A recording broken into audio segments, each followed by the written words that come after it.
ஸ்ரீவில்லிபுத்தூர் ஆண்டாள் கோயிலில் 2 நாட்களுக்கு முன்னால் அங்கே இருக்கக்கூடிய கிணறு, அங்கே முக்கியமான கிணறு, அங்கேருந்து நீர் எடுத்துகிட்டு தான் போய் அந்த மடப்பள்ளிக்கு எடுத்துகிட்டு போகிறது, திருமஞ்சனம் இதெல்லாம் பண்ணுறதுக்கு. அந்த கோயிலில் அந்த கிணறுல எப்படி அங்கே நாய் வந்துச்சு அப்படின்னு தெரியல, அந்த நாய் விழுந்து இறந்துருக்குது. அப்புறம் அது எல்லாரும் சொல்லி, பக்தர்கள் சொல்லி அதை எடுத்துட்டாங்க. ஆனால் அந்த நீரை முழுசாக அகற்றிட்டு மீண்டும் இது பண்ணணுங்கிறது ஒன்று இருக்குது. அதுக்கப்புறம் சுத்தி பண்ணுற அந்த விஷயங்களும் இருக்குது. ஏன்னா கோயில் உள்ளாரே வந்து இந்த நாய் இறந்ததுனால. ஆனால் இதை எதையுமே செய்யவில்லை அப்படிங்கிற ஒரு குற்றச்சாட்டை விஹெச்பியுடைய சரவண கார்த்திக் ஒரு குற்றச்சாட்டாக வச்சிருக்காரு. அது மட்டும் இல்லாமல் அந்த கோயிலில் சில விஷயங்கள்லாம் இருந்துகிட்டு இருக்கு. ஹெச்ஆர்என்சி ஒரு அதிகார தோரணையோட சில விஷயங்கள்லாம் செய்துக்கிட்டு இருக்காங்க, அது பக்தர்களுக்கு மனம் புண்படி இருக்கு அப்படிங்கிறதையும் சொல்லியிருக்காரு. நீங்க எப்படி பாக்குறீங்க? அது நம்ம அன்பு சகோதரர் விசுவந்து பரிட்சத்தை சேர்ந்த பாலு சரவண கார்த்திக் அவர்கள், அவருடைய பதிவை நானும் முழுசா படித்தேன். அதுல வந்து அந்த கிணற்று நீரை எடுத்துதான் அங்க ஆண்டாளுக்கும் சுவாமிக்கும் அபிஷேகம் செய்கிறாங்க, பெருமாளுக்கும் தாயாருக்கும் அபிஷேகம் அங்கதான் அந்த கிணற்று நீரிலும் தான் அபிஷேகம் செய்விக்கப்படுகிறது. அந்த கிணற்று நீரை நீங்க மோட்டர் போட்டு கூட எடுக்க மாட்டாங்க, நல்லா கவனிச்சு பாருங்க. ஜகடையில தான், கிணத்து ஜகடையில தான் இழுப்பாங்க. இழுத்து மடப்பள்ளியில சுவாமிக்கு தயார் செய்யக்கூடிய நைவேத்தியங்கள், பிரசாதங்கள், அவருக்கான உணவை தயார் செய்வதற்கான அந்த தண்ணி தான் எடுத்து பயன்படுத்துறாங்க. இப்போ நம்ம ஊரில் கூட நீங்களும் அடிப்படையில் ஒரு கிராமத்தான்ங்கிறதுனால இந்த ஜகடை போட்ட கிணறு உங்களுக்கும் தெரியும். கொல்லை பக்கத்தில் தான் கிணறு இருக்கும் வீட்டில். கோவிலில் மட்டும்தான் முன்பக்கம் கிணறு இருக்கும். நம்மளுக்கு வீட்டு கொல்லை பக்கத்தில் கிணறு இருக்கிறதுனால கோழியோ காக்காயோ ஏதோ ஒரு பறவையோ விழுந்துருச்சுன்னா கூட நம்ம அதை வாளியை வச்சு ஜகடையில் எடுத்து இது பண்ணால் கூட அதுக்கப்புறம் ஒரு ஆயில் இன்ஜினை கொண்டு வச்சு மொத்த தண்ணியும் அவுட் பண்ணிட்டு தான். இது ஏதாவது ஒரு பறவைக்கே நம்ம செய்யக்கூடியது. அதை பார்த்து பறவையை விழுந்தா கூட எவ்வளவுக்குள்ள சீக்கிரம் எடுத்துறோமோ எடுத்துறோம். ஆனா கோவிலுக்குள்ள நாய் எப்படி இருந்தது, அந்த நாய் போய் எப்படி கிணத்துல விழுந்தது? அந்த கிணறு எனக்கு தெரிஞ்சு ஓப்பனா இருக்கிறதுக்கான வாய்ப்புகள் ரொம்ப கம்மி. மக்கள் அதிகமாக புழங்கும் இடம். இப்பெல்லாம் எல்லா இடங்கள்லயுமே ஒரு இரும்பு ஜல்லடையை போட்டு மேல சூரிய வெளிச்சமும் விழணும், அதே நேரத்துல கிணத்துக்கும் பாதுகாப்பு இருக்கணுங்கிறதுனால இப்படிலாம் இருக்கும்போது நாய் எப்படி போய் விழுந்தது? இல்ல வேணும்னே எவனாவது இந்த தீகா கும்பல், வீரமணி, சுபவி, இந்த கும்பல் வேணும்னு யாராவது செஞ்சாங்களா? இந்த சந்தேகம் வர்றது இயல்பு தானே.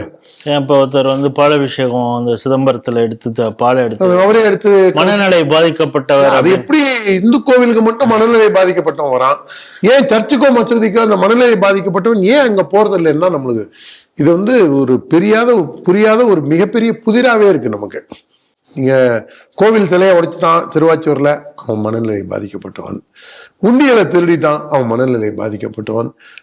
அம்பாளுக்கு வச்சிருந்த அபிஷேக பால் எடுத்து ஊத்திக்கிட்டான், அவன் மனநிலை பாதிக்கப்பட்டவன். அவன் கோவில்ல போய் திருடிட்டான், அவன் மனநிலை பாதிக்கப்பட்டவன். தேரை எரிச்சான், அவன் மனநிலை பாதிக்கப்பட்டவன். திருடமருதூர்ல பிரச்சனை அல்ல, அவன் மனநிலை பாதிக்கப்பட்டவன். இது என்ன கன்றாவி இது? இது தமிழ்நாட்டோட ஒரு சாபக்கேடு. இதே போன்ற ஒரு சூழ்ச்சியாக ஏன் இருக்கக்கூடாது இந்த கோவில் விஷயத்துல? ஏன் அந்த தண்ணியை இவங்க பம்பை வச்சு இறைச்சி, அதே மாதிரி அந்த இதெல்லாம் ஏதோ பண்ணுவாங்க, அந்த ஐயருங்கள்லாம் பூஜையெல்லாம் ஏதோ பண்ணி தான் சுத்தி பண்ணுவாங்க. நீங்கள் குருவாயூர் கோவிலுக்கு நீங்கள் போனீங்கன்னா கூட இந்த குழந்தைக்கு அன்னப்பிராச்சனம் சோறு ஊட்டுறதுக்காக நீங்கள் 8-9 மாதம் குழந்தைய எடுத்துகிட்டு போனால் கூட 1 நிமிஷம் 2 நிமிஷத்துக்கு மேலே அந்த குழந்தைய அங்கே வச்சிருக்க அலோவ் பண்ண மாட்டாங்க. ஏன்னா அங்கே வந்து யூரின் போயிட்டாலோ 1க்கு 2க்கு போயிட்டாலோ உடனே கோவில் நிறைய சாத்தி சுத்தி வேலையை செய்வாங்க. அதே மாதிரி எல்லா கோவிலுக்குமே இது உண்டு. இன்ஃபேக்ட் வந்து இது வைணவ இதில் இருக்கிறதுனால இன்னும் அவங்களும் கொஞ்சம் கடுமையாக அந்த பாரம்பரியத்தை ஃபாலோ பண்ணுறவங்க. ஏன் அதை செய்யலைங்கிறது இன்னி வரைக்கும் ஒரு புரியாத புதிராகவே நமக்கு இருக்கு. அதே மாதிரி அந்த கோவிலில் இன்னும் பல்வேறு விஷயங்களை ஹெச்ஆர்என்சி என்ன நினச்சிக்கிட்டாங்க, இந்த மணல் குவாரியில் கொண்டு வந்து கொத்தடிமையாக வச்சுருந்தாங்க, மீட்கப்பட்டார்கள். செங்கல் சூளையில இவங்க இருந்தாங்க, கொத்தடிமைகள் மீட்கப்பட்டார்கள். அப்புறம் அரிசி அரவை ஆலைகள் ஆந்திரா பார்டர்ல கொத்தடிமைகள் மீட்கப்பட்டார்கள். இந்த மாதிரி HRNC என்ன நினைச்சுக்கிட்டாங்க, இந்த கோவிலே நமக்கு கொத்தடிமை, இங்க வேலை செய்யற ஐயருங்களா இருக்கட்டும், இங்க இருக்கக்கூடிய அந்த இதெல்லாம் சொல்றவங்களா இருக்கட்டும், திவ்ய பிரபந்தம் சொல்றவங்களா இருக்கட்டும், மேளம் வாசிக்கிறவங்களா இருக்கட்டும், இசை இது பண்றவங்களா இருக்கட்டும், இல்ல மணி அடிக்கிறவங்களா இருக்கட்டும், மெய்க்காவலா இருக்கட்டும், மணியக்காரரா இருக்கட்டும், அவங்க எல்லாம் நமக்கு கொத்தடிமை அப்படிங்கிற மைண்ட் செட்டுக்கு HRNC வந்துட்டாங்கன்னு நினைக்கிறேன். அதனாலதான் நான் ஒரு 2-3 விஷயம் சொல்றேன். என்னுடைய மரியாதைக்குரிய ஒரு அண்ணன், அவரு இதே ஊரை சேர்ந்தவர், அவருடைய நண்பர், அவரும் அதுக்கு நேரடி பங்கு இருக்கு. அவர் நான் ஆர்ச்சி கட்டுற வேலையில ஈடுபட்டு 3 மாசம் முன்னாடி பூமி பூஜை போட்டாங்க. என்ன காரணத்தினாலேயோ அந்த வேலை நின்று போய், இந்த தாயாருக்கு எண்ணெய் காப்பு அப்போ சாமி ஊர்வலம் வரும். ஸ்ரீரங்கத்துலலாம் 365 நாள்ல 300 நாளைக்கு மேல உங்களுக்கு திருவிழா இருந்துகிட்டே இருக்கும். அந்த அளவுக்குலாம் இங்க கிடையாது. இதுல ஸ்ரீவில்லிபுத்தூரை பொறுத்த வரைக்கும் மார்கழி மாசத்துல மட்டும்தான் ஆண்டாள் தமிழை ஆண்டாள். அதனால மார்கழியில மட்டும் உங்களுக்கு அந்த ஊரே ஒரு விழா கோலமா இருக்கும். இந்த 3 மாசம் நம்ம அண்ணன் இது கட்ட வேண்டாம், ஆர்ச்சிக்கு அவரை போட்டு அலைக்கழிச்சிட்டு இருந்த இந்த HRNC கோவில் கொள்ளைத்துறை கரெக்டா இந்த மார்கழி மாசம் வந்த உடனே நீங்க வேலையை ஆரம்பிக்கிறீங்களா அப்படிங்கிற அவருக்கு ப்ரெஷர் இது பண்ணிருக்குன்னு நினைக்கிறேன். ஏன்னா அவர் ஒரு மிகச்சிறந்த பக்திமான், அவர் இருக்கிற இடமும் ஒரு நியாயமான இடத்துல இருக்கக்கூடியவர். நான் தனிப்பட்ட முறையில எனக்கு அவரை தெரியும், ஒரு மரியாதைக்குரிய ஒரு கண்ணியமானவர் அவரு. ஏன்னா அவர் வேணும்னு போய் குறுக்கு சால் ஓட்டுற ஆள்லாம் கிடையாது.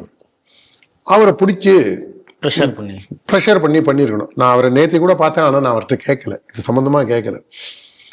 இப்ப இதை பார்த்து அவர்கிட்ட அப்புறமா நம்ம பேசிப்போம். அங்க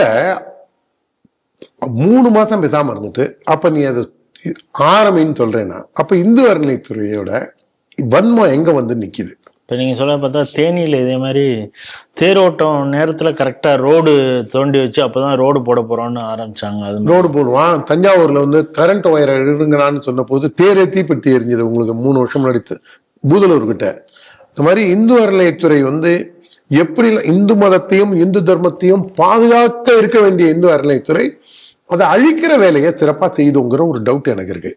இதை தாண்டி ஸ்ரீவில்லிபுத்தூர் ஆண்டாள் அப்படின்னாலே நம்மளுக்கு கிளி தான் ஞாபகத்துக்கு வரும். ஒரு நாளைக்கு ஒரு கிளி இருந்தது போய் இதுக்கு கமர்ஷியல் டிரான்சாக்ஷனாவே சில பேர் கொண்டு போறாங்க. அவன் பேசினா பல பேருக்கு மனம் புண்படும், படட்டும், அதுக்காக என்ன பண்ண முடியும்? நீங்க ஒரு பாரம்பரியம் ஒரு பழக்க வழக்கம்னு இருக்கும்போது வலது கையால தாங்க சாப்பிடணும், இடது கையால சாப்பிட்டுக்க அப்படின்னு இதை கடந்து போக முடியாது. நீங்க இங்க இருக்கக்கூடிய பழக்க வழக்கங்களை ஏன் மாற்றுகின்றீர்கள்? அப்ப நீ இதை மாற்றும் போது இன்னொன்னு மாத்த வருவான்ல. நீ அடுத்தவனுடைய ஃபீலிங்ஸை நீங்க கமர்ஷியல் ஆக்க கூடாது.